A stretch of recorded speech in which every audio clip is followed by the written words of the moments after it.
can't be the same.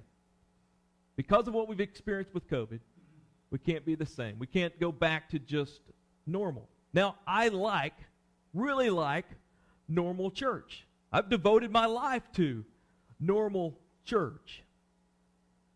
But as we talked about last week and shared statistics, you'll see a few more this week, normal isn't getting the job done.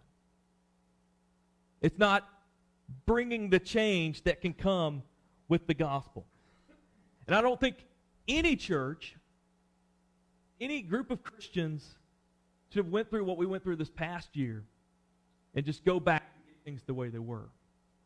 For one, we've learned, hey, something can happen at any moment that can change things. And just in light of that, how can we be ready for those changes? But then it also makes me think it's a reminder that our time is short. Jesus said, work now before it gets dark, and you can't work no longer. When COVID happened, the restrictions on church and meeting together and all that stuff greatly limited the impact we could have. I'm not talking end of the world stuff. I'm just talking about things can change that becomes nightfall and we can't work as we could. So we need to take advantage of while we're here. We can't be the same.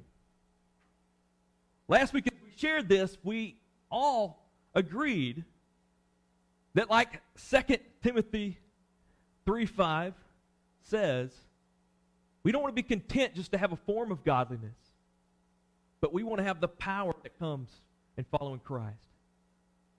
We all said we want to be like the church we read about in Acts, where the number was being added to their number daily, where there was power and there was change happening. I believe it's now or never to take those steps. So when we say change, what does that mean? That's always like scary, like just saying that we need to change. What does that mean? Well, I think individually for us, it just means individually we just need to take a shift in our mindset. And then as a church, I think it's not necessarily changing completely what things look like and what it looks like we do, but it's changing our priority of actions, our approach, our structure. Because we need to create a system and an environment that promotes the two things Jesus told his followers to do. He told them to follow him and fish for others. He said, come follow me and I'll make you fishers of men. Then before Jesus went back to heaven, after they had already begun following him, he tells them, go make disciples of the nations. Two things they're told to do. There's just two things.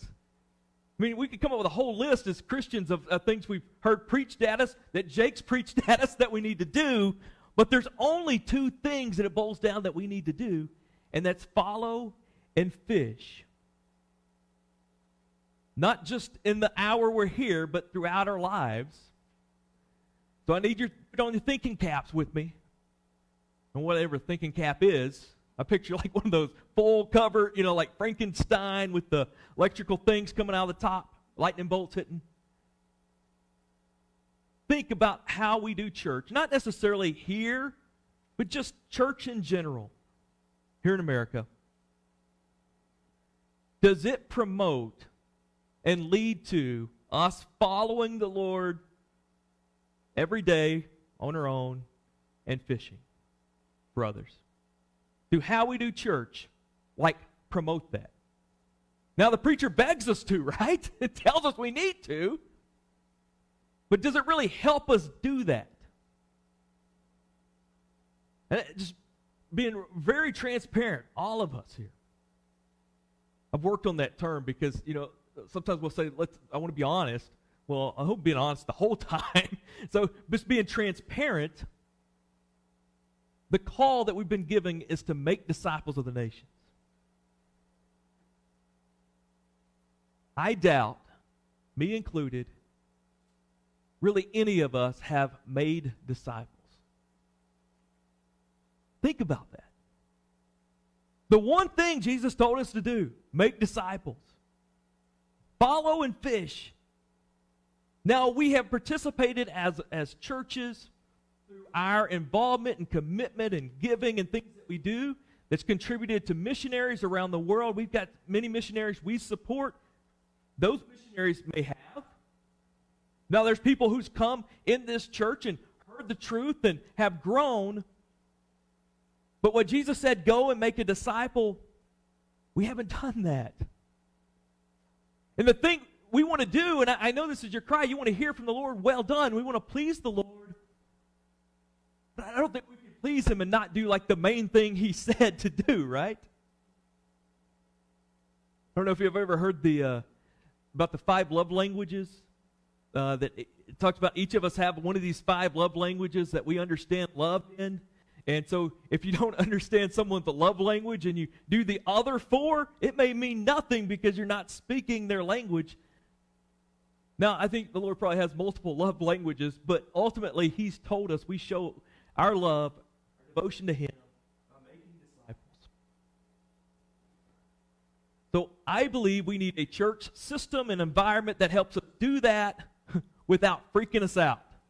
Just to be honest, because there's a reason we haven't gone and just made those disciples. Again, think about how we do things as church.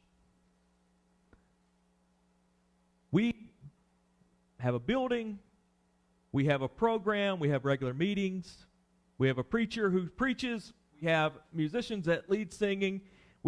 We're asked to come in, sing and hear, and then get others here. To let the preacher or the staff or whatever, the leaders, then help us grow. So we're building up a church, not necessarily fishing. You don't really catch, you can't like have something on the bank or even up in a boat and just ask the fish to come jump up in the boat. And there are some, where that is, somewhere up north where they have the fish that just jump, like they run through the rivers and lakes with just nets and they catch them jumping. I guess you do have that. You got strange fish out there. And I guess we're all strange fish because someone's able to build a structure, have a program, and we showed up. But we're building that up. On the way here, I drove by in Pea Ridge. They're doing this tent revival. So they have had to sign up for a few weeks. Tent revival. Hear the gospel. And they put this big tent in the field, all these chairs out there. And so the goal is, let's put this big tent up. People are going to come and hear the gospel and going to be saved. Now, it's happened. Some of you may have been saved like that. But do you really think most of the world, most of Pea Ridge goes by and says, man, I want to go there. I want to go hear the gospel. I want to be saved. But that idea, let's build it. I've talked a lot about where I pastored previously because it was such a great experience for me and my family. We loved it there. We were there for 12 years. God did a good thing. People grew. The church grew. They got me out of the way. It's growing even better now. But my biggest regret when I look back is, it was like if you were a preacher saying, hey, church grew and did good, you can look back and say that happened. But when I look back, my biggest regret is I worked hard to build up and grow the church, and it continues to build up and grow, and I didn't send people out. Does that make sense? I think it's like what we try to do with church. It's like we try to build a mountain when we should be building roads. You see that difference? Pushing up a mountain is building an obstacle. When you're plowing down mountains and building roads, it gives you a place to go. And I've contributed as a pastor, and I don't want to do that anymore, contributing to keeping us from following and fishing. I did a survey of pastors across the country, big survey. We spent a lot of money advertising it, asking one question: what's the greatest frustration as a pastor that you have? Let's just give you a second. You don't have to say it, but think what that might be, what a pastor might have. It was amazing. Every one of them said the same thing. It said it maybe different words, but they said the same thing. The number one thing was the apathy of their congregation, or lack of commitment, or that they couldn't get anybody to do anything. And you could see what that frustration would be, right? The pastor is, excited about church. He has a vision. He sees what it can be. And it just feels like no one wants to come along and help. But I don't think apathy is the problem. Listen, you wouldn't be here if you didn't want to be involved in whatever the Lord is doing. You wouldn't give up. I can't say it's a beautiful Sunday afternoon, but at least the weather feels good. You wouldn't give up if you don't want to experience the Lord and the Lord work. And I think that's the true across every congregation. I think the problem is us pastors have created systems and churches that don't send out and don't encourage us to follow and fish. Do you see the issue here? Do you see the change that needs to happen? Do you see the problem we've created? There really needs to be a change, and I think it's now or never on those changes.